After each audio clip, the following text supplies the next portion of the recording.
Here we are. What's up, everybody? What's up, everyone? Welcome to Moral Combat. My name is Nathan. And I am Zach. And this is the podcast where we, for the most part, have created a podcast that talks about religious trauma and the growth and healing of trauma in general and how that looks. And we have conversations about it. We do. And this is, my friend, episode 50, and that's a big deal. This is episode 50. Indeed. And we celebrated our 1 year last week. We did. And Zach, congratulations. Yeah, dude, congratulations. Very good job. Are you happy being here? It's been a year. It's been up. Now we're episode 50. Milestones. Oh, I'm so happy we're still like doing in Duolingo, you hit 50 and it's all yeah, they go crazy. When you're like, oh my gosh, it's just a number, but I feel like I did something great. Accomplished. This is a milestone.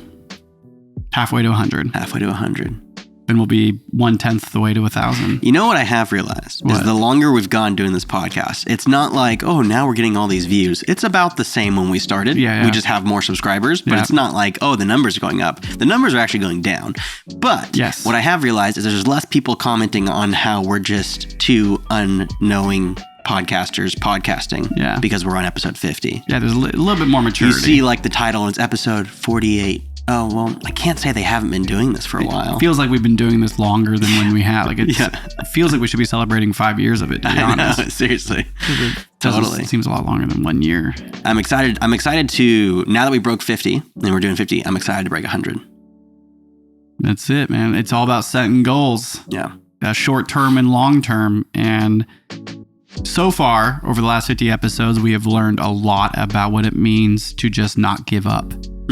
Maybe the product and the quality of the product has suffered in terms of like content, right? At times we've gone back and forth. We've had more structure, less structure, but we're still here. Yeah. And I think what you learn is if you just don't give up, at least you learn. Yeah. And learn how, like you start, it will grow over time. Yeah. If you just, there's always going to be a hard time. There's always going to be a hard time. There's always going to be valleys. And that doesn't even mean that mountains right now is not a hard time. Right now is the hardest of times. It is a really hard time. But it's really exciting that we're on episode 50. Yeah. There's just something about sticking with it. Because life is, wouldn't you say that? Like, I mean, when is life supposed to not be like hard? Or I guess what I mean by that is most of results come from doing hard things. Mm-hmm. And so the unfortunate, like the part of life that's confusing is that like trauma can happen. You can experience traumatic things. You can be put in situations that you didn't ask for that you would never have wanted. Yeah. But you still have to deal with it. Totally. And if you have a job, you still have to go to work if you're feeling depressed from the thing that you were thrown into. Yeah. And if you start a creative outlet, like a podcast with your brother, and you go through trauma, you still have to go to work and still have to take care of the kid and still have to work on your relationship and still show up Sunday evenings for your podcast about religious trauma with your brother. Yeah. Look at that vein. Guys, let's have a moment of silence for Nathaniel. Don't forget that I am taking acting classes. Yeah, he's trying to remind everybody.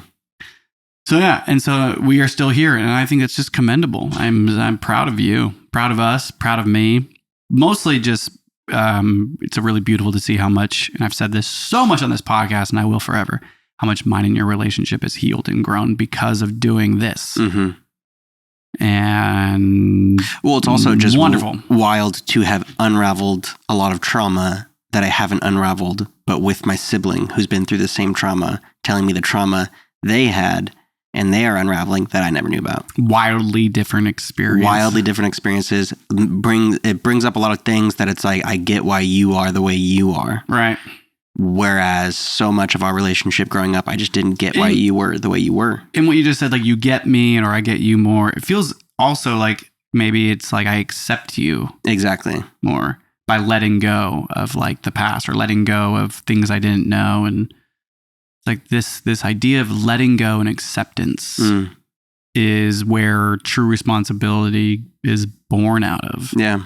To where you stop reacting as much and start taking full responsibility by just being aware in and of itself. And that's given us a chance to really pause and take a step back. We've engaged business-wise or this podcast-wise, creative-wise, editing-wise.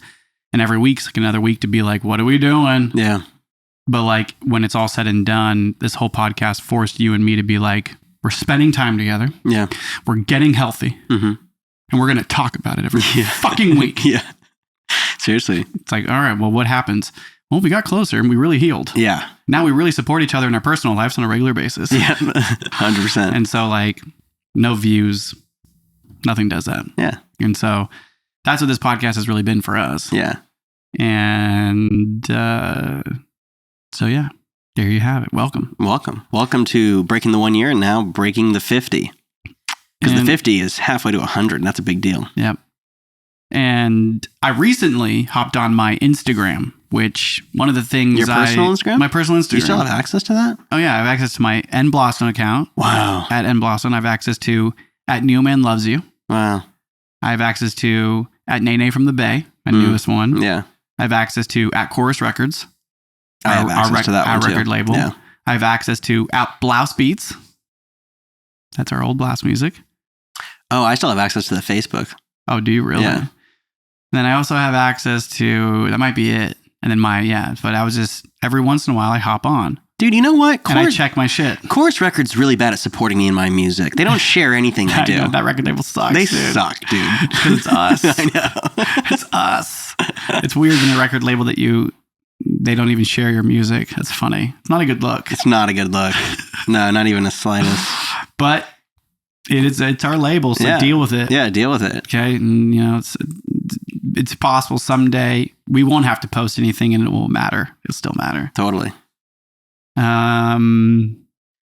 I was on my Instagram, that's what I was trying to say, my personal account, and I have all these DMs, from like months ago because I never check in. People are always like, you don't even care about Mac. And I'm like, no, I just don't do social media anymore. Dude, it's true. I literally do not do social media anymore. But what you just said right there is so true. A lot of people don't know that I don't have access to my personal Instagram and have invited me to things like baby showers and weddings through Instagram because they don't have my number somehow. But like they lost it or something with a new phone. But they did it through Instagram and they thought I ignored them.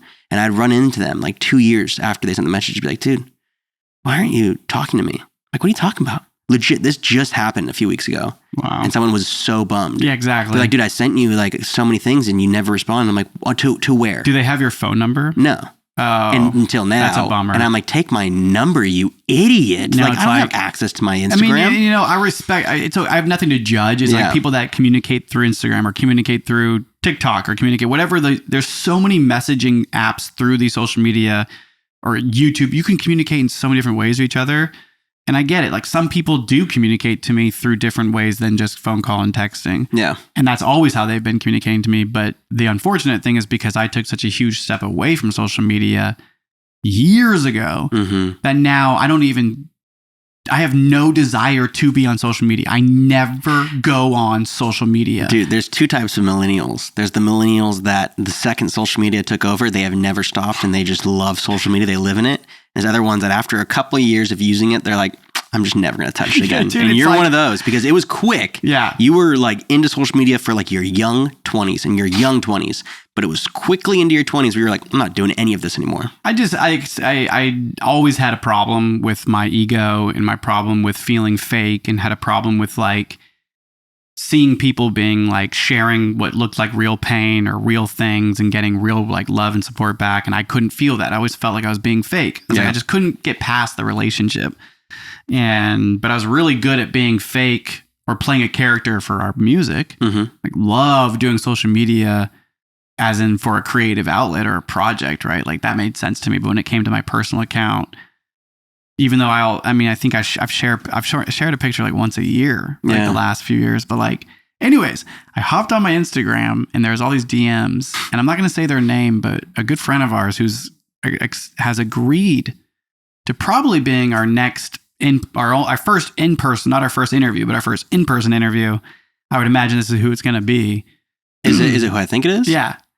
We went to church with them most of our lives? No. It's my coworker's husband. Oh, right. And the only reason why I'm not saying their name is because I want to wait till they're going to be on the podcast. Yeah, totally, 100%. But they messaged me. And I was like, don't check my social media. So I felt bad, but it was like back in like end of June. No. And they were just like, hey, I want to let you know that I'm watching the podcast all the time. And I get it. Yeah. It's getting me. Yeah. And they were just like so stoked. Like I just finished the most recent Reddit one. And it was just like so much joy that made me feel like, you know, because they have a lot of religious trauma and they're a homosexual man, you know, who like just recently married. Like there's so much we can talk with them on. And I realized such like good content. I realized they're going to be a regular. Yeah. They're going to be one of those people where it's like, and back for 3.0. Yeah, for 7.0, it's, you know, is like our correspondent into the world. That's where I want to get with the cast, man, is it doesn't great. Yeah. I can't wait. You interview someone and we talk about their trauma and we get super deep. We have a list of questions we ask them and then that's done. But we have them back on to kind of shoot the shit and hang out. Because we've learned that you can talk for 40 episodes on your religious trauma if you want. If you want to. If you want to go deep and get burnt out, you can. Trust me, fellas, it's not as easy as it looks. Yeah. Sisters, it's not as easy, sisters. Yes. Trust me, fellas and sisters. But that brings up a fun thing. That's lovely. I'm so happy people listen to this, dude. Or at least people get it at all. Valuing what we're doing. Someone else from Alex's dance team that's very important. I'll tell you their name off the podcast. I guess has been listening to the podcast and told Alex that the other day. Was just like, it's like, your man's podcast is good. Aww. And I was like, it's like, this is such a good feeling, dude. I know. And if you're listening right now, you see how easy it is to make us happy. Yeah. One comment and we're over the moon. Yeah. And we're going to do this for the rest of our life. Yeah. That's why, I have no doubt that this podcast has like our big dreams and big goals are very possible because we've gotten to episode 50 with nothing working out and like all of our dreams and goals being kind of smashed and us telling each other, but it's still so important to me that we keep doing this. Yeah. That by the time it does start to even work out in the slightest, where like, but you're talking about like success in terms of like views and like, but not the way that the internet looks at views. Like if we could get 100 views I know what you're saying. On our podcast but every single time, right. that would be enough longevity for me to break 300 episodes. Right. Just because it's like the motivation from people. Yeah. I value what we do so much that if there was just a handful of people that started to find value in it and liked what we were doing and wanted to participate, it would instantly just skyrocket my motivation. Yeah. And I think that like, that's one way of looking at it. That's the capitalistic way, right? Yeah. That's doing art because of the need of being like motivated by views and stuff. And that's totally real. Mm-hmm. There's no doubt about it. If you believe in your product strong enough, then getting no views won't be enough to keep you from doing what you believe really matters. Yeah. But everybody has a breaking point to whatever they need to feel.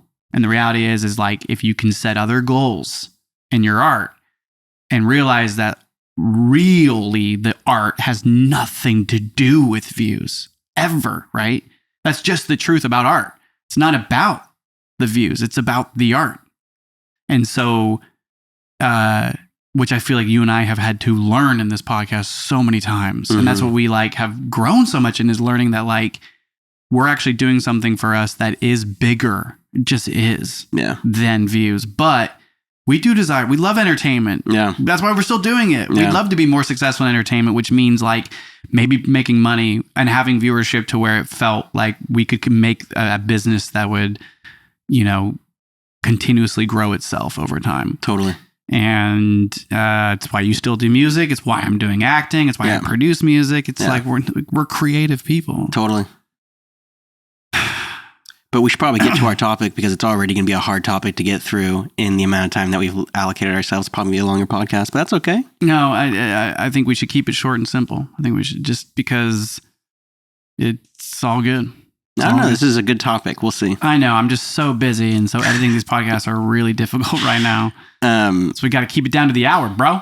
Let's get into it. How about we switch? I'll do the long content and you can do the short content. No, let's get into it. If you've been watching or listening to our podcast recently, first off, thank you. Yeah, thank you so much. But you've noticed and learned that we have taken a big pullback from religious trauma and trauma in general. And we've been going through a lot of personal things in life, just like you all have, because that's what life's all about.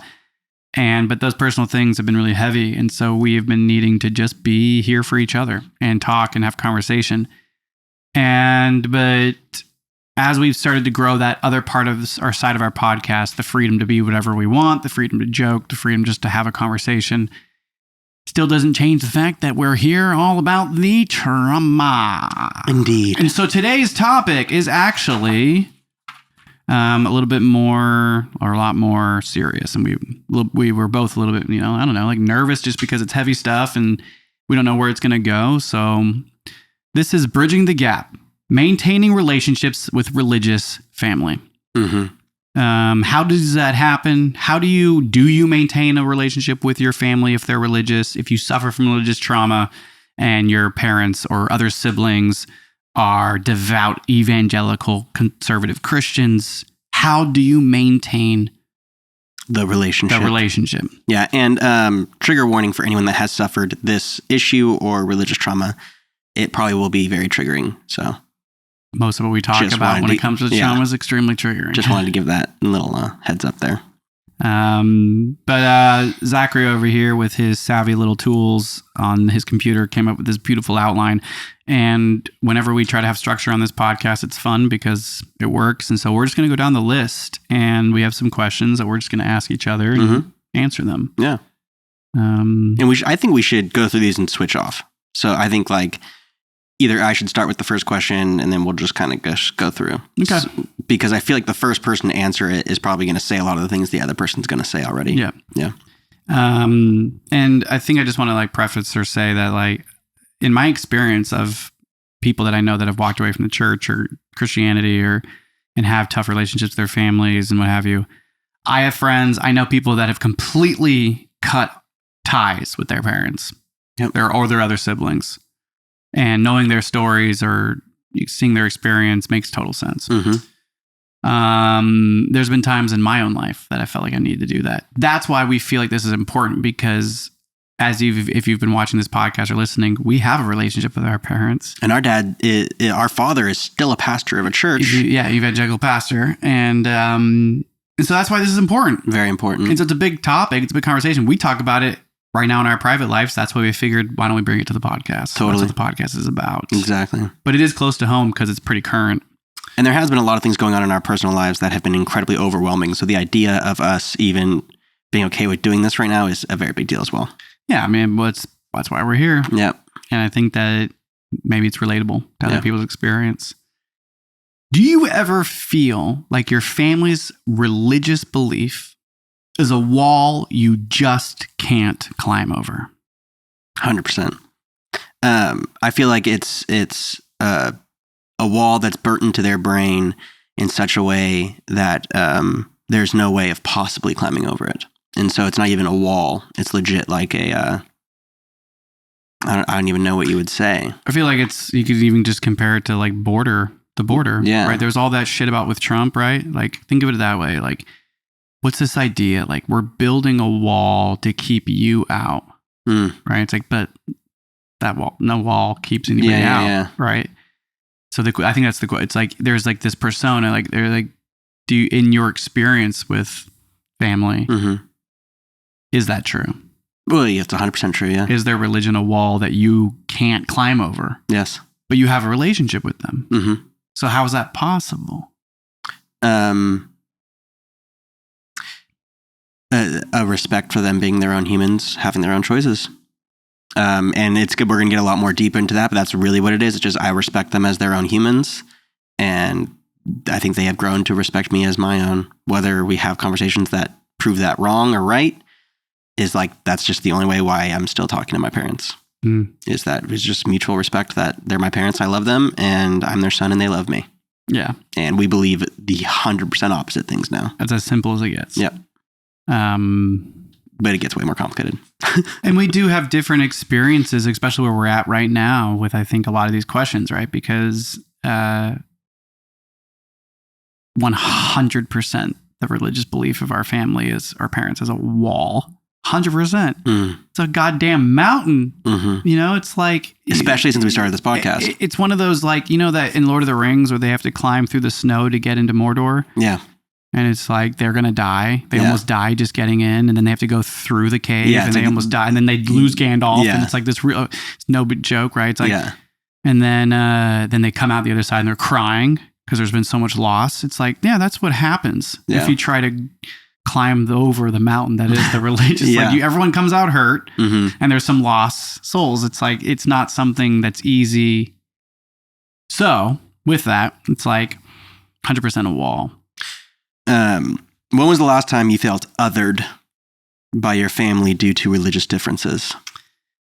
The last time. So like, that's just legitimately asking me, like, most recent experience. Well, and I want to preface that with, you don't have to answer that if you don't want to, because there's many. Yeah, no, there is. But I feel like one of the things with our parents and like my growth and my healing in my life over the last few years has been like, I'm getting closer with my parents by having the strongest boundaries ever, which like limits my communication with them. It limits my need to reach out. Like there's things that suffer from it because of that. But the last time I felt othered was probably some stuff with my son. Yeah. Because I'm in a situation right now where like I have, when we're talking about family, I have like we have our parents, and then I have a split situation with my son he's with his mom one week and then with me the other. And they're extremely Christian and religious on that side as well. And he is too. My son's very, but he's young. He's 12. He hasn't had a choice yet. But a lot of what we talk about in this podcast, we've talked about a lot of those years where we've like unearthed, exhumed those memories. Have you been seeing some of the traumas you dealt with as a 12-year-old being raised as an evangelical kind of showing back up in your son? I mean, yeah. How so? Absolutely. I mean, you don't have to answer that if you don't want to, but yeah, I mean, like that's the thing is there's parts of my relationship with him that the reason why I want to keep it private is because he's such a kid. Yeah. And he doesn't have any agency what gets said on this podcast or not. Given I know that our parents don't either, but they made their choices. Yeah. Evan right now is me. I wanted, like, for me, it's like I'm learning how to be a father right now with my son and give him agency in ways that I felt like I never was given, in ways I never could have imagined. Yeah. What I mean by that is like, he is a Christian. And there are a lot of conversations we've had where I am needing to learn how to have give him a safe space to believe whatever he wants in our house. Mm-hmm. Even though I have this in podcasts that's all about religious trauma. And he'll say things like, "Dad, the reality is I don't suffer from religious trauma like you." And why does he know about that? Because he's 12 and he has a phone and he watches YouTube. Mm-hmm. So like, it's a weird situation when that I'm in, where it's like we have our parents and then I also have my son, and I've been feeling a little sandwiched in between what it means to have the wall of religious belief in family. It's like both ends in a weird way. Yeah. And so a lot of it is, I think there is actually a lot of similarities in how you deal with it. This is why I knew this topic was going to be deep, because it's going to bring up your son. No, it's just going to open a lot of conversation. Yeah. Because the question is, when's the last time I felt othered? And I think that was, a conversation I had with mom and dad just about how hard it is with Evan, my son, doing that, giving him agency when it comes to his beliefs, given my own trauma with my mom and dad.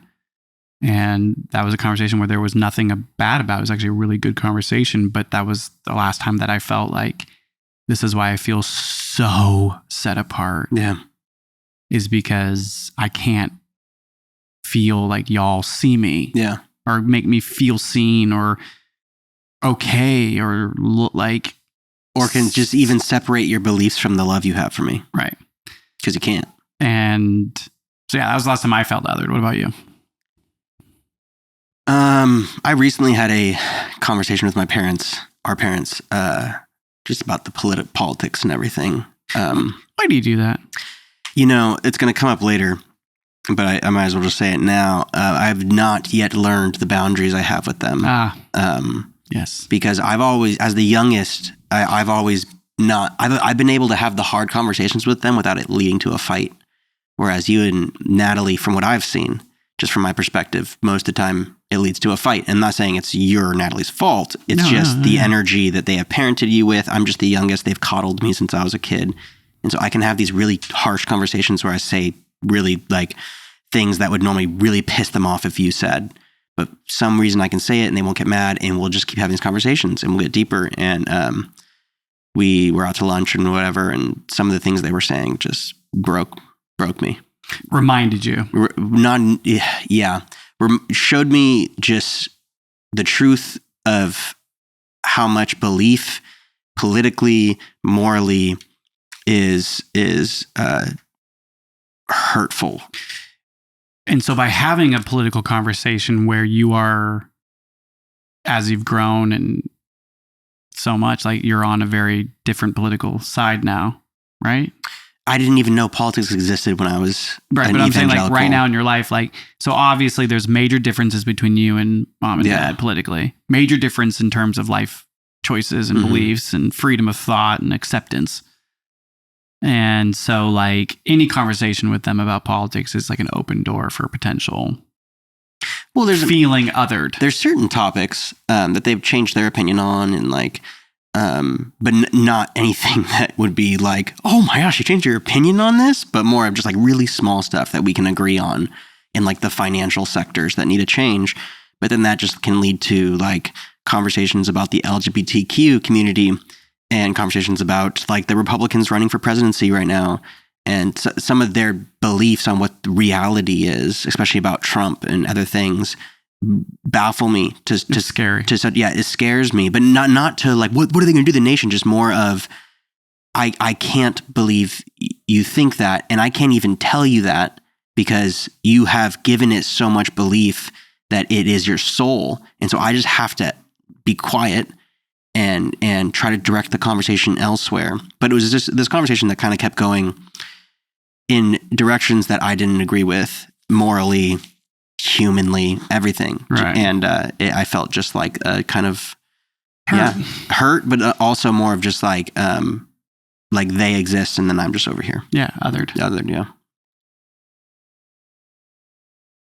It's brutal. Yeah, that conversation, and that's why I think we're part of doing this doing this on camera and posting it online is that like I quit that. I had to quit having conversations like that with them. I've learned. Well, I called you in the last 2 years. I called you shortly. I think the day of this conversation happened, broken, and you advised me with Zach. You need to have boundaries with our parents. And I fully agree. And I have boundaries now. Yeah. But I just hadn't had that moment happen with me yet. And I've had bad conversations with mom and dad and never learned my lesson. And like the joke is, we don't talk politics at dinner. It's always, even Evan, we're not talking politics, are you? And no Bitcoin. Yeah. It's like, that's what Evan always says. Right. And it's like, we're just not going to bring up anything that could be triggering now because I legit was feeling my love leave them as they were speaking. And it's like, I don't want to stop loving my parents. And so we have to stop talking about this. Your love's stronger than politics, religion, all those things. And it's like, but you are growing and you are healing. So it hurts more. It didn't hurt as bad. You're just angry. It pisses me off. In the past. Back in the day, I'm just not angry now. Not and angry I'm just anymore. sad. I just want to cry. If you're not angry, the only thing left is the realness. What's real? I'm scared. Yeah. I think I'm going to cry. Yeah, exactly. Because I want them to be on my, it's not about that. It's like that real, like, sorry, I'm crying because I'm acting. Like I'm actually like been practicing how to cry, but it's real. It's because it's super, super like, okay, so I need to have, I'm choosing to have a relationship with them even with that. And why? Right? It's like the why is like, does the why really matter? It's like, it does, I guess. But at the same time, it's like, it sounds like what you're saying is I'm choosing how I can do this. How I can do this is by not asking why so much. Like, why do you believe what you believe? Why are you politically right? That's like the conversation. Yeah. Less why, more, how do I maintain a relationship with you? Yeah. And they're like, I read this article and you're like, stop right there. Yeah. I got to go. Yeah. Love you guys. You know what I'm saying? It's like, that's literally how it has to be because I have learned that the culture that is evangelical conservative Christianity sticks their nose in everything. And the conversations are addictive and they draw you in and it's bizarre. And and it's all about the same hot topics that you hear in your TikToks or whatever else, right? It's like, and so unacceptable. It's like, nope. Can't cut it off. Yeah, not with my loved ones.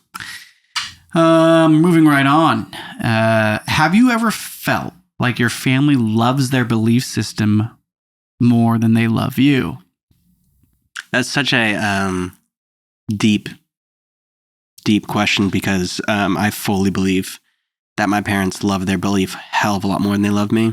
And I know that I hope that's wrong, but I've seen too much and I've learned too much, and I was Christian, evangelical Christian, too long to know that I'm right and that they love their religion way more than they love their children. But that's just how I feel, and it's a dark feeling, man. It's a big question. How about you? How do you feel about that? Do you think your parents love their evangelical Christianity more than they love you? It's like, is love stronger than like the powers of cult, like mental warfare and brainwash? I don't know. I've experienced a lot of things where it's like, this love is conditional. Does that mean the love isn't there? No, it just means it's conditional. So I think that they love me so much. I know they do. But the question, do they love their belief system more? I think that's like, there's love. They have love for their belief system, but I think there's also like, there's also none. They aren't. There's chain, like there's a belief that your chains are let off when you give your life to Christ, and I believe that there's chains that are put on. Yeah, same. So when you're chained to the ship and you can't do anything about it, you're chained to the ground. Someone's like, "Hey, go clean the other room," but you can't get there. Then you're going to be stuck in that room with those walls, and that's the only thing you're going to know for your entire, because you're going to be chained to that system, that culture, and so. I think they do. I believe that it's complicated. Yeah, I really believe it's complicated. But I have experienced where they chose the belief system every time. Every time. Does that mean they don't love me? And no. But I do something that you and I have talked outside this podcast. I couldn't imagine who my parents would be without their beliefs, because I've never known them different from it, but I've also seen how extreme they are in it. Like this question, I can't fully believe that they don't love their belief more than me. And so to like think of them being in a situation where they had to choose their belief over, like choose me over their belief. It's like that situation's never going to exist in this reality, because they're never going to stop believing what they believe. Yeah. So, it's not even about if they'll stop. It's like, we've even talked about it. Our trauma or our experience is like, it's not about us wanting them to stop or not wanting, like, or to keep going. It's like, this is how do we maintain a relationship with religious family members? Yeah. And in this experience, that's what these questions are, right? It's almost like I can't ask myself that question to maintain this relationship. Boundaries. Yeah. If you open up, if it's like the thing where it's like anxiety rumination. It's not that it's wrong. It's like sometimes you don't have a choice. But if you're like, I know if I start thinking about this, I'm going to go down the rabbit hole. And it's like, then don't think about it. Yeah. Whoops. Yeah. Oopsie. It's like, don't ask the question. It's like, sometimes it's better just to know where it's going to end in the same place every time. I'll say something, because this is really, I have processed this the most that I can, but like my son, this is the other side of this question. You know, you have your older parents who you didn't get to choose and you had your life, and now you're trying to have a relationship with your parents who were adults before you and all these things. My son's, 12. And I guess he was 11 when he said this, but we're in the car, we're on a long drive, and he's at the age where he can really express the way he feels about things. And he says to me, "Dad, I just want you to know that I believe you're going to hell. That's why it's important we spend as much time on this earth as we can."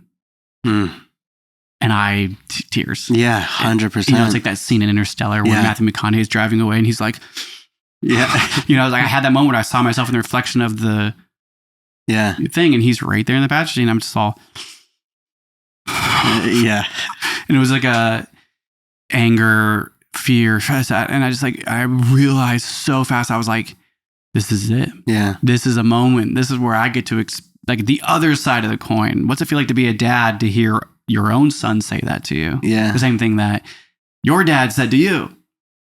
And I just had this feeling of being like, I said the same thing at that age to other people. I was going to mention that earlier. I don't blame Evan for anything he's saying. No, you're not. You can't. He's a kid. No. That's like, I'd hope no one knew the things I said at 12. And what he said was, I think you're going to hell, but that's why we need to spend as much time as we can on this earth. It's kind of sweet. It's so heartbreaking and so real. Yeah. It's the heart of a kid who's starting to become a teenager. That innocence is starting to get a little bit like he's having agency, starting to make his own thoughts. But he never had a choice, right? Like in a lot of this, and I don't want to get too deep in it, but just that, like, that's been my experience, is learning that, like, oh, I don't want to do this. I don't want to lose you, and I don't want to lose you. And I've been fighting for my son from the beginning in every way possible, just through family court, money, other crazy stuff. And I've been trying to fight less with my parents to have a relationship with them. And so it's like, how about we stop the fighting? And how about we just have a relationship? Yeah. Right. How does that look? Really hard. Leads great to the next question. How do you define your boundaries without investigating How do you define your boundaries without instigating a confrontation?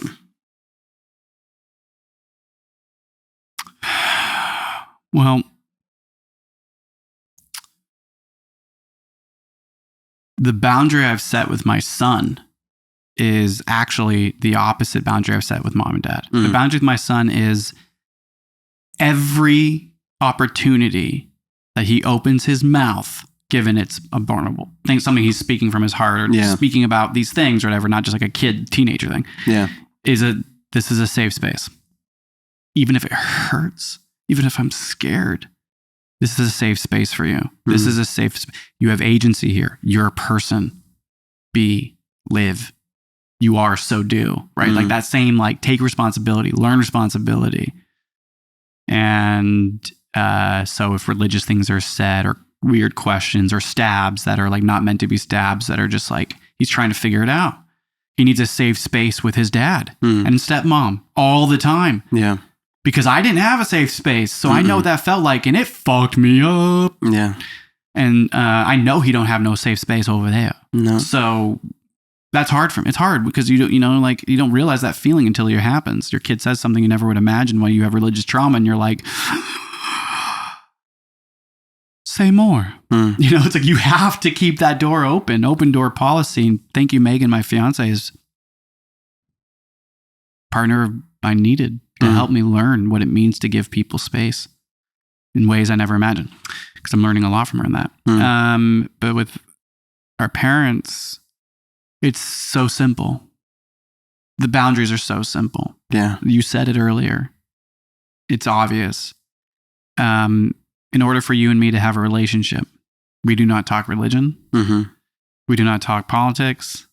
And I don't talk religion. I want to say we. I don't talk politics.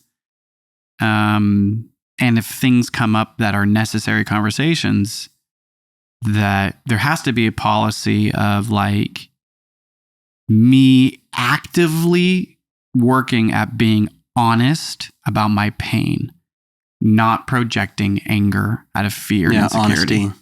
If you're going to have the conversations, just be honest. So cliche, but it's like, I just had a conversation with them, a really real conversation around things about my son and them and life right now. And it was really amazing, but it wasn't like a good conversation. It was just like the way it worked. There was no fighting.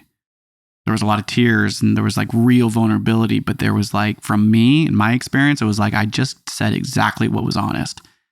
And because of that, it doesn't mean it was easy, but it was just like, there was no fighting. You can't fight when you're just being real. So that's the boundaries I've set, is like, we really don't have anything to talk about besides the boring stuff. How was your day?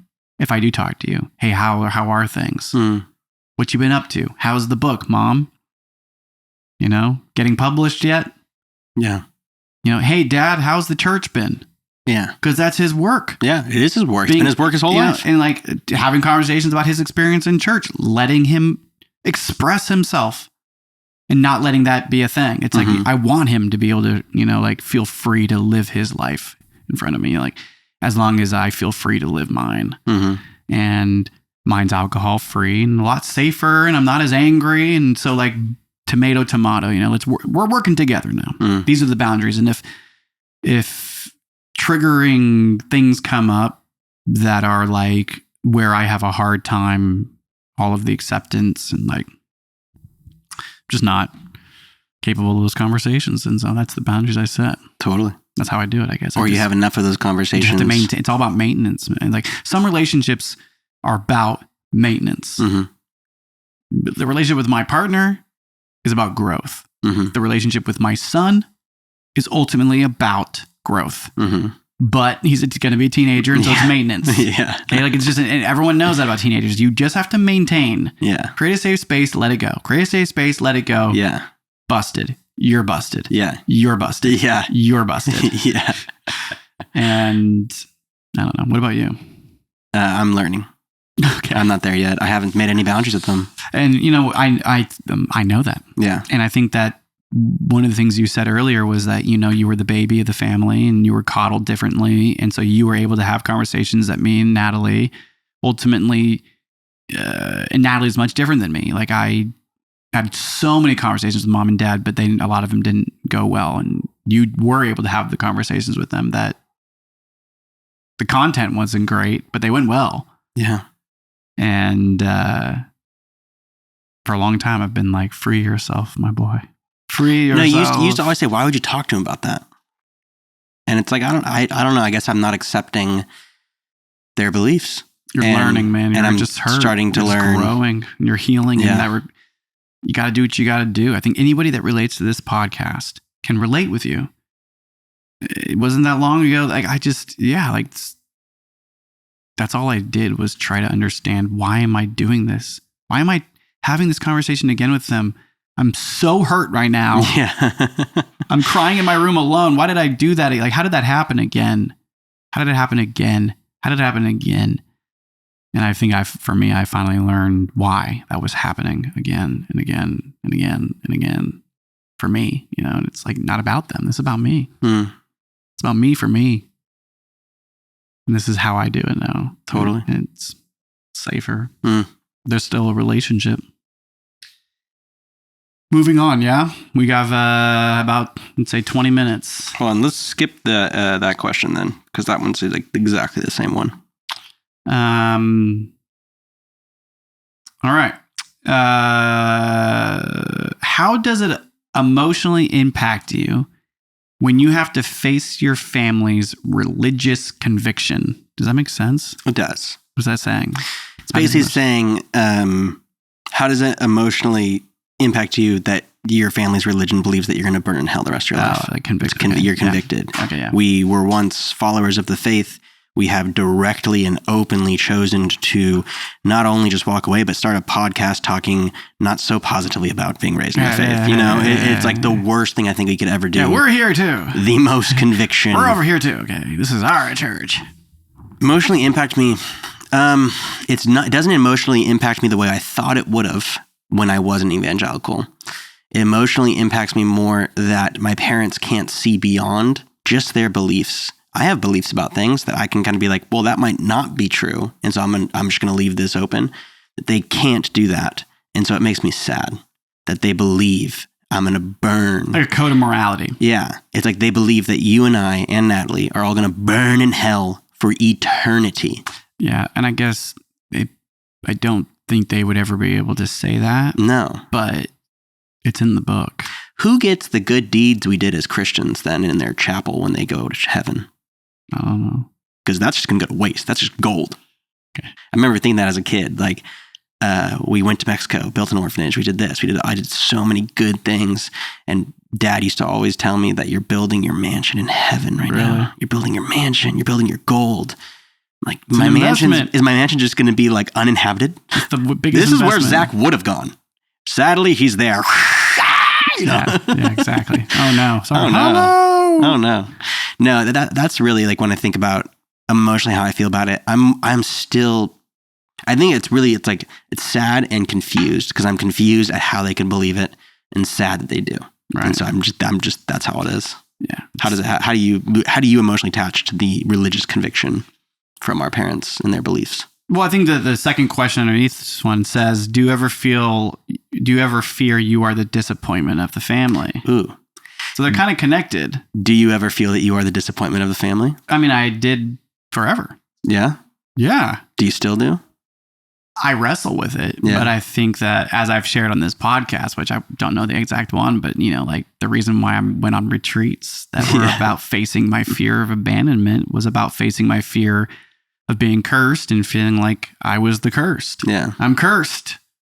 That's why I've said that on this podcast a bunch, that I've dealt with feeling cursed most of my life. Yeah. Ever since I started to think for myself.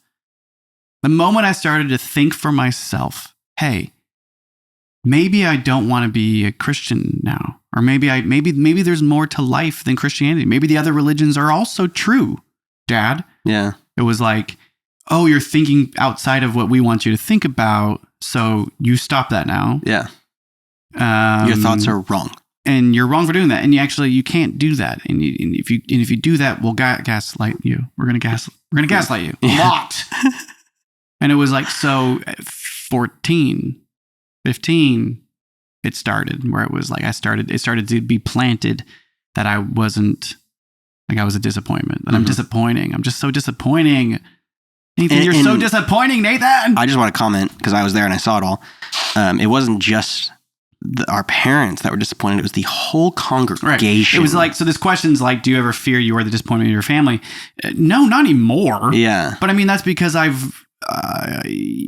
guess even in the moment, I knew I wasn't the disappointment of my family, because the reason why I was able to break free out of it and at 17 get kicked out and also at the same time, that's what I'm doing. I'm getting out of here. Was because I was like, obviously there's more and y'all are crazy. Like that's how it felt. That's how I survived it, was like, they're brainwashed. They're all brainwashed over there. And it's sad because all my relationships are broken because of it. And like, I need to figure my shit out. Like that was the teenage, like 17, 18. But most of my romantic relationships and some of my friendships all show, like the friends I made are all, how did I end up in these types of friendships? How did I get hurt here? How did I get hurt in this relationship? Had this happen? It was because I always felt like I was a disappointment. And if I have a conversation about religion or politics with mom and dad, I'll feel like the disappointment again. Yeah. Real quick. And it'll make me feel pretty angry. And so 100%. Yeah. It's just not true. Yeah. Because my family is much bigger than our immediate family. Yeah. Right. It's like, it's not just our parents. Yeah. And but I mean, I know that that's what this is about. But I just don't believe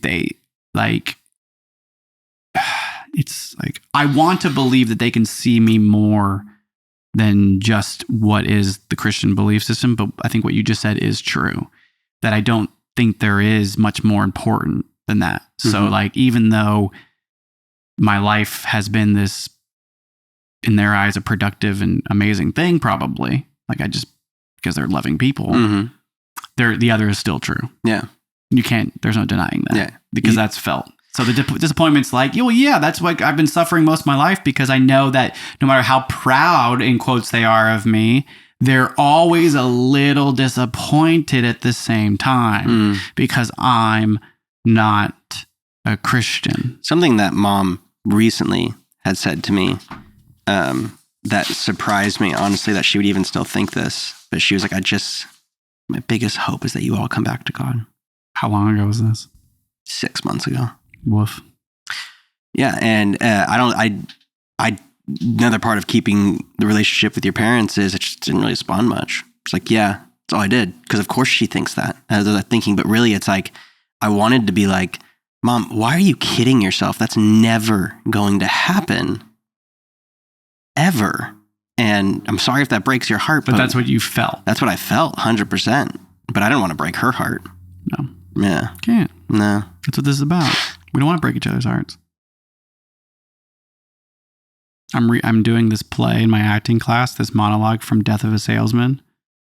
And I'm doing this monologue by the character Biff, who's... I think I'm retelling. He was like, but dude, it's the saddest play. And I finished the play today. And the scene I'm in doing my monologue is when I'm yelling at my dad and like telling him like, I don't want to be what you want me to be. I'm different. Just try to accept me. Just let me go. Let me go. And it's like really emotional. Oh, I can imagine. And do you ever it feels so familiar? I was going to say, I was going to ask you a question about acting, but you just started acting. So I'm guessing that as an actor, you pull from the emotions in your regular life recently, dude, to be the character. It's been like synchronicity. This teacher's just been giving me roles, and I'm like, oh, that's very familiar. Yeah. Trying to tap into it. Yeah, absolutely. Maybe that's what's going to make you a good actor, is that you can kind of tap into every character. It's hard, be relatable to it. There's like different methods of how to get into character, and that's one of them. And sometimes the character, it's too obvious. Yeah. It's like, oh, it's too obvious. Like, yeah.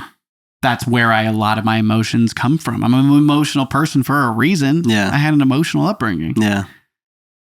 Also being like, like given the love and appreciation for Hollywood and filmmaking at the same time. So it was like, here's a super dramatic, emotional, religious upbringing that's going to be over the top and overwhelming and colorful, and also Hollywood, California. So we became rock stars. I tried to do music, It makes sense. Yeah, totally. So now that I'm acting, I'm back to my youth, and I'm like getting those emotions to come out, and it's hard. It's so hard. It's so hard. You seem like you're doing well, though. Thank you. Yeah, I'm loving it. It's hard, but I'm loving it. Yeah.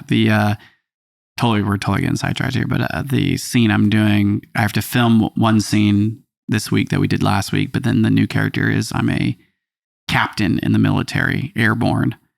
And my name is Captain Wycheck. Wycheck. Yeah. And I'm having I'm interjecting with the corporal. We got time for another question. Think so? Yeah, because I think if we don't have much planned for next week, we could probably just pick this back up, to be honest. I know that's hard to do. Well, I was trying to, as you were talking, look at some of these questions and see if they're even worth going through, because I did read through them, but then now that we've already, I kind of had a feeling this would happen, that some of the other questions would lead into other things. And I almost feel like we've almost kind of touched on everything. How about this one? I'm going to ask you this, because like we do talk about a lot of the trauma, or I don't want to say negative, but tougher or heavier parts of our experiences. Here's this question. When was the last time you felt genuinely understood by a religious family member? Recently.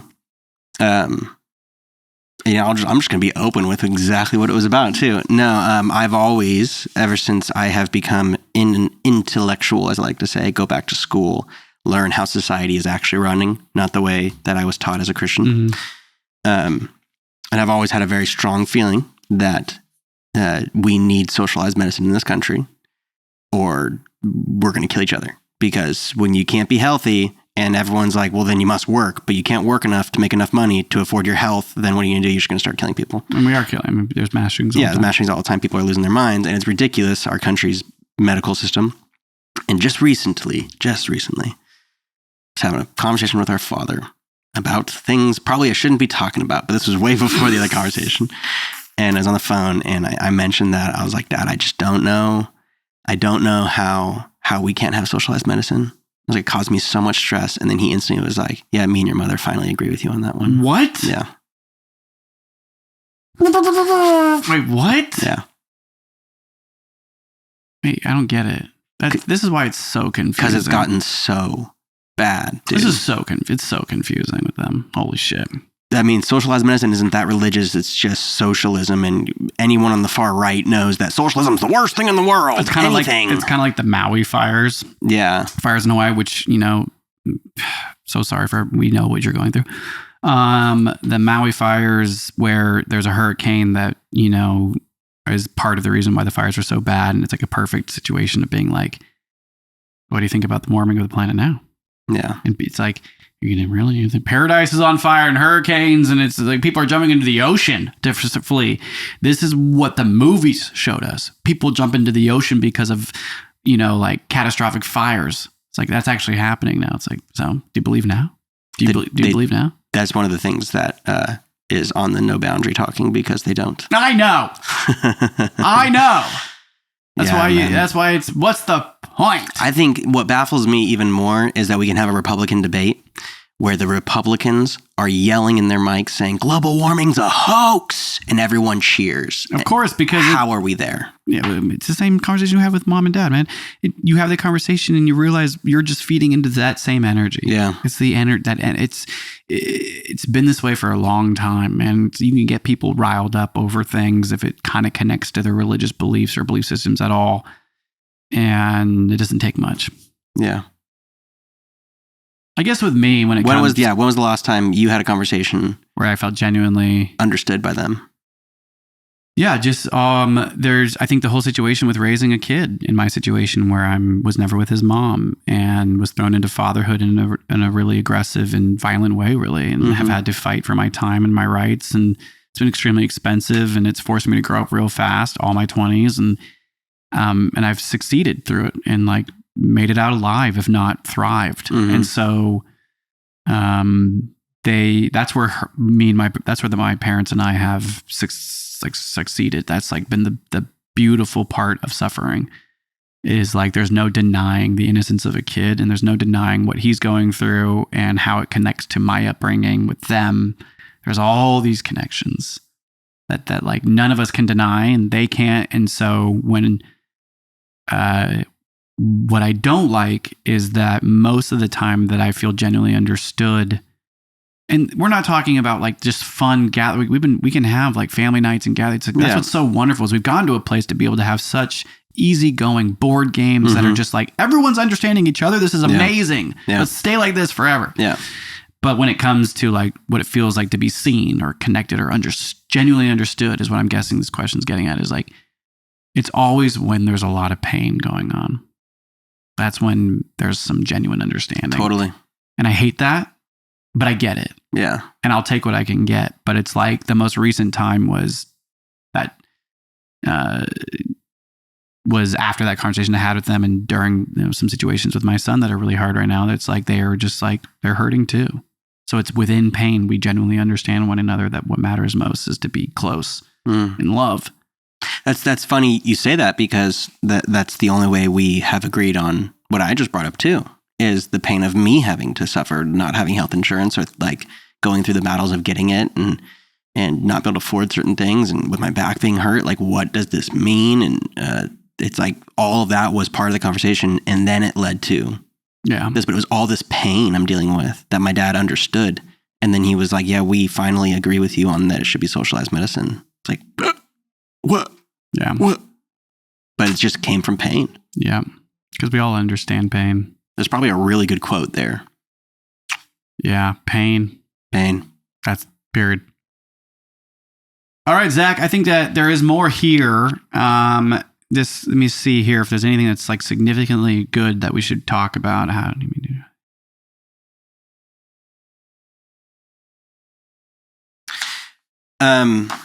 Here, let's just end on this. This is a good question. We'll both answer this. What was the most emotionally challenging revelation you faced when you decided to step away from the evangelical faith in which your parents raised you? What was the most emotionally challenging revelation you faced when deciding to step away from the evangelical faith in which your parents raised you? That is such a crazy question. Mm-hmm. I feel like I've had thousands. Yeah. So maybe I can try to share one big one. Well, is there anyone that stands out like right away? It doesn't have to be the best one. The emotionally challenging revelation. What was just do a emotionally challenging revelation? I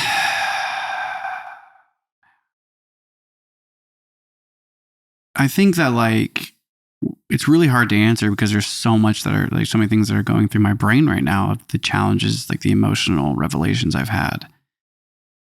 And we've shared a lot of them on this podcast, and like, but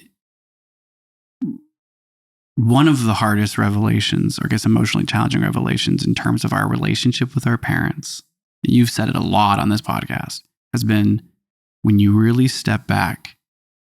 Dad was just a kid, a teenager, who was in a time of discovery, searching, and whatever he was doing as kids do, we all do, and got invited into a church, and that was it. That was literally it. And the rest has been history. Yeah. And we're talking about it now. And so when I learned that, like, that took me years. Oh, for sure. Years. You might have been the first one to actually say that to me a long time ago, where I was like, holy cow. Like, why is that so hard for me to see? Like, why was that so hard for me to actually realize that, like, he's just a person. Mom and dad they're just people, just like what we try to do. Like, they're just people. Why is it so hard to see them as just people sometimes, right? Yeah. It's getting easier and easier and easier the more we heal, of course, but like giving them agency is like part of the trauma. Is like, I didn't feel like I had any agency, so I don't give them agency. And so part of like that, it was a very emotionally challenging revelation, was accepting the fact that they're just people that you just walked into a church and got wrapped up in Christianity, and it really got wrapped up in it, and raised a whole family in it, and made some pretty serious decisions because of it, and always has, and probably will, really does. Yeah. And like, what a vulnerable 17 is a vulnerable age. That's when I got kicked out. Yeah.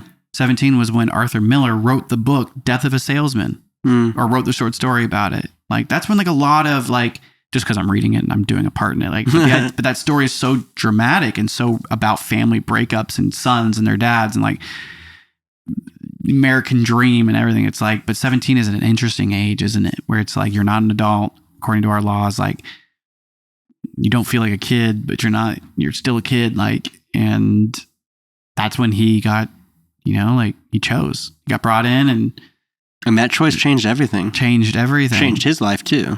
And gives me a little more space to accept him. But it was extremely challenging revelation. Totally. With them. What about you? Very similar. And very recent too, that I've started to have this revelation, but I didn't leave the faith because I didn't believe it was real. I left the faith because it started to feel less real to me, and I started to see the world more, and I started to see that the world wasn't the dangerous, evil, hellish place, and that some of the things I was choosing to do with my life were bringing me the most love in my life, and they were so against the Bible, So I started just to not live a Christian life, which kind of led me to like make choices and not be part of the faith anymore. And I just started saying, like 24, that I'm not a Christian anymore, Mom. Just not a Christian anymore. But I would never think that the whole entire faith was wrong, until recently. I started to, I think of it as a revelation very much, and I 100% believe this, that Christianity is a cult. And it's a belief based off a Bible that has been rewritten, and whether it be historical texts or not, they aren't the most loving texts that are preached in the Bible, and they're incredibly destructive. And I think coming to that realization, I think is just when I told you that, or even mentioned that to you about our father being saved at 17, is he was brought into a cult and he gave in, and now his whole family was part of the cult, and his future children were, and we were. And now that we're out of it, that's all I can think of now as a revelation would be, I never used to think Christianity was a cult. Right. And I never just thought what we were doing to other people were cult-like things. And then you go through some of the passages we were told to tell homeless people, we have the answers, is culty. And I fully 100% believe that our parents fell victim to a cult. And became evangelical Christians. Cult leaders. Yeah, it's a hard reality to like really accept that, but it's 100% true. Yeah, it's a big one. That's what we like to call a hard one to swallow. Yeah, but you got to. Oh, you can't live without swallowing. But it's like I like that. I think that before we go over to our game cam, I'm just going to say thanks to if you listen to this one. There's a lot here. There's a lot to unpack. We're barely touching the surface. Yeah. And but this conversation has felt really real. So, and it's something that we're dealing with on a daily basis today. Yeah. Especially since starting this podcast, there has been a lot of challenges in our relationship with our family. But we have but we've have overcome them. Violent healing, baby. Yeah. Totally. Through the fire we go. By us taking a stance like this ever publicly is just a big deal, because Christians take a stance publicly all the time. And that's hard for them. We know that. And we're judged insanely for it. And a line has been drawn in the sand in our relationship with our parents and everybody else in the past because of this podcast. And I fucking love that. I do. I love that the line's been drawn. I love that. All right.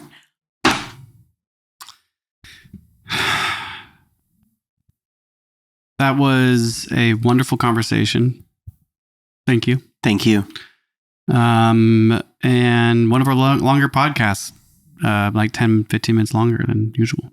So remember when we were doing like hour and a half back when we started? Yeah, I mean, because we didn't know what we were doing. But let's go over to the game cam. That hurt. You did. That was great. I love that noise. It sounded like something from Zelda. Game cam. Boom. We are playing Mario Kart and N64, Nintendo 64 Mario Kart.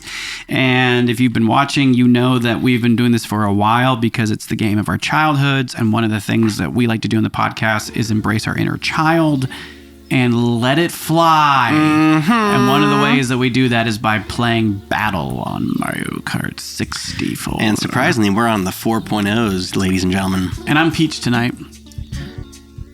DK then. Because Peach is pink, baby. Pink, baby. Last week, we did a Big Donut 4.0. Tonight, Blockfort 4.0. Blockfort 4.0. I finally won very confidently last week. You did. You kicked my butt. But you had won many times. 5 in a row. So let's see if the tables have finally flipped over as Jesus did in the shopping centers. Shopping centers. The marketplace. Because he was fucking pissed. He was mad. He was like, who does it? All right, here we go. 2, 3, and charge. See ya, buddy. You're going right, I'm going left. Righty-tighty, lefty-tighty, righty-tighty. I'm coming back for you. Come on, baby. Where you gonna go, baby? Where you gonna go? And I missed. Oh, I almost hit myself. If you hear that music in the background, which you do because you're listening, then you should know that that's Nene from The Bay, yours truly. And I am starting to recycle, I think there was 40 tracks, maybe? 38, 40 tracks in the folder that I wrote and brought up from old stuff. And I'm starting to reuse them, which is kind of exciting because there's a lot of music. I know. Some of the repeats, I'm like, this one was gold. Yeah, it's like fun. And so we're going to go through all of those again. And that was intense. And now I'm acting. And so I love it because I'm pursuing something artistically that's a little bit different, a lot different. And I miss producing music, which I love feeling that. You know what I mean? Totally. It's a great feeling. Oh, you just got the store. Monkey biscuit. It's just a great feeling to miss something that you know you love when you haven't missed it for a long time. Oh, totally. You know what I'm starting to miss? Acoustic music. Are you writing anything right now? Oh, I've written so much, dude. Really? I have so much acoustic music.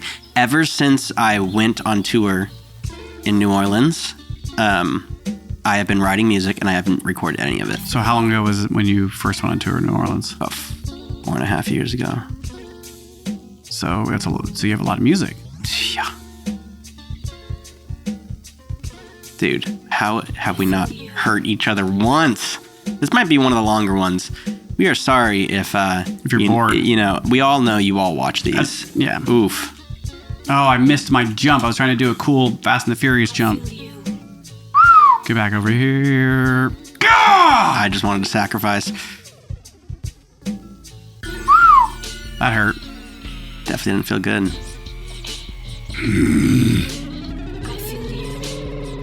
Oh! Did you see that green shell? Oh my! I saw it too. No! No! You just lost all of those. Yep. Oh, give me that red shell, baby. You better run. You better run. I'm coming for you. Oh my goodness. Oh! That was insane. I can't believe that green shell snapped that from you, baby. Okay, this is... Oh, I just lost my star. Darn. No. Leave me alone. Oh, there's a thing there. Yeah, you're not going to get it, dude. Woo! I'm not going to get it. Oh, man, I wanted that so bad. I thought you had it. I know. It's good aim, too. Not going to happen. Not going to happen, Captain. Oh, boy. Wow. What? Both of ours didn't hit. Yes. No. Yes, this is it. This is not it. This is not it. This is it. Come on, dude. You got one balloon. I thought you had me. This is an intense game. This is not necessarily fun at all. Oh, he's above me. He can shoot down and get me. Where are you going? Where are you going, man? Coming for you, baby.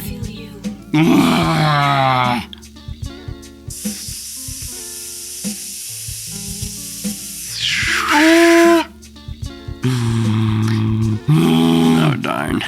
All right, this is a longer game. It's intense. We're not talking as much. So once again, it is what it is. You know, either stick around or don't. We are having a blast. Yeah. This might be one of the actual, if not the longest. I don't think we've ever gone this long on round one. But it's only because I really want to win. Dude, you got stars, you got red shells, you got it all. Nice shot. Oh, no. Yes! I hit a banana. Yes. No. It was either a mistake like that or a good shot by me. Good first match. Best out of 3. I really hope I get Round 2. this win so we have a really long game cam because this is worth it. Time to smash. Nope, we're not going to go that way. I'm switching it up.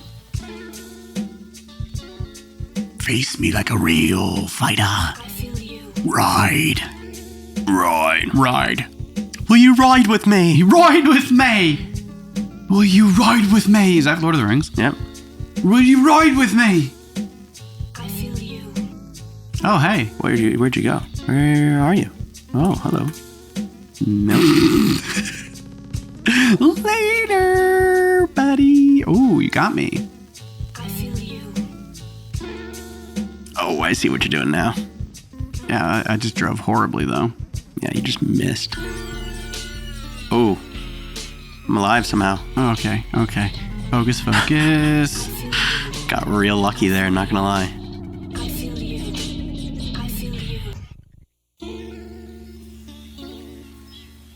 Whoa! Whoa, green shells! Oh, I knew I was gonna get hit, man. I just knew it. 2 bananas? This game's a ripoff. Oh, dude, came in hot. Not good. This is really not good.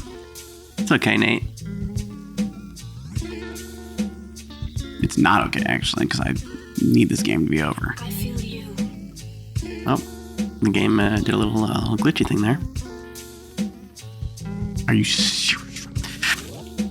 Dang it. Oh, that was wild. Where are you? You can come up here? You can come up here? You can come over there? You can go right there? You can go right there? You can go right there?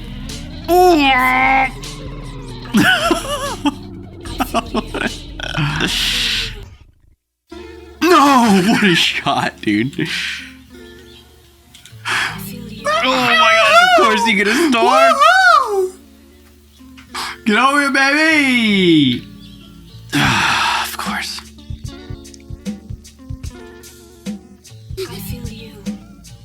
Oh no.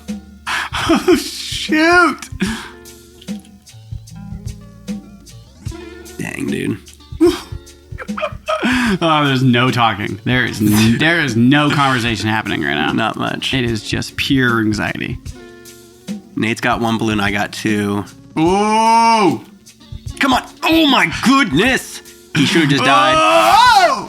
I'm out of here, baby. I'm coming for you. I need this. I need you to die. I'm legit. Oh! You see that banana? Oh my god, I took out my red shell so bad. I hope you get dinged by a banana like I did the last game. Make it fair for once. My thumb hurts. I'm hitting the gas so hard. Gas pedal. Grab the wall. Ooh, blue. Boy, What's oh up? boy. Oh my goodness. You got a banana. You got a banana. You got a banana. You got a banana. Yes, damn, dude. damn, Round one, I got down by a banana. Nate just got down by a banana. This is the best game we've ever played. Oh my gosh, I'm crying. I was trying to clear my eyes first. I'm burnt out. Ow, dude. I think I just cut my eyelid. Good. Then you can't see, I'll win. No, when I'm desperate, I do better. What a thing to say.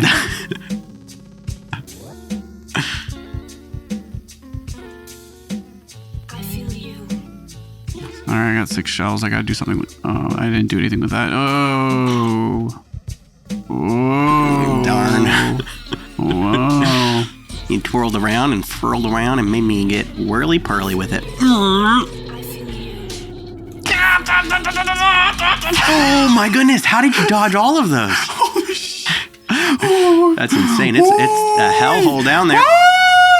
Yes. Damn, I can't believe you got that one, though. Yeah, got that one. That was the craziest dodge I've ever done in my life on this game. That was pretty crazy. Definitely wasn't not crazy. Oh, you lucky son of a monkey biscuit. That's good right there. That's good right there. That's smart gameplay right there. That's a Mario Kart. Oh, dude, came in so hot. Oh my god! Oh, there was just no recovering from that. That was a horrible, horrible hit. I saw you. You were a rainbow, flashing monkey light because you're the monkey. Dude, I just want to thank all my fans for staying with me through that whole time. I know it was hard. I know it was long, but we did it and we stuck out together. And that was probably the longest and toughest game we've played yet. Oh. One for the books. Peach 1, DK 2. Daddy takes the win. Good job, dude. You did so good. That was a great game. Come on, you gotta just give yourself some props. That was good. That was a good game. It was intense. It was evenly matched. Very evenly. We're getting too evenly matched. Sometimes it's one of us just blows it. Yeah. Block Fort has kind of always been pretty tough games. That was hard. Yeah. That was good. That took a long time. That was like a 15-minute game. Definitely put some time on the cast for sure. Echo. Garage on. Good timing. Thanks. Must be because you're a drummer.